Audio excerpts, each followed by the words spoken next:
Ассалаумағалейкум баршаларыңызға. Біз енді осында анализ жасап үйреніп жатырық. Мына жерге мен Айсұлтан, егер осылай F3 ойнаса, енді қалай жеңіске жетуге болады, қалай ойлайсың? Ойланып көрші, таба алам екен. Мына жерде преимущество бар, әрине бір фигура артық, бірақ осы жерде жеңісті табу керек. Ұтып жатсақ та, жалпы осындай реализация деген нәрсе бар шахматта. Көп ойыншыларымыз білмейді.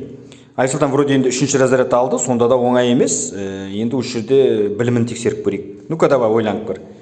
Қалай мына жерде қаралармен тез жеңіске жете аламыз? Бір фигураң артық, сонда да шах. Так, шах бердің, иә?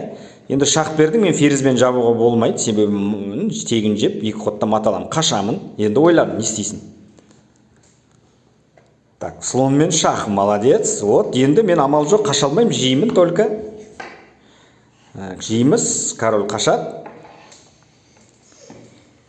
И бұрыс қақ маңдайдан мат қою тәсілі. Молодец. Достар, ұнаса лайк басып каналға тіркелеміз. Енді алдағы уақытта осындай бірнеше серия сабақтар түсіретін болам. Сіздерге пайдасы тиеді деп ойлаймын.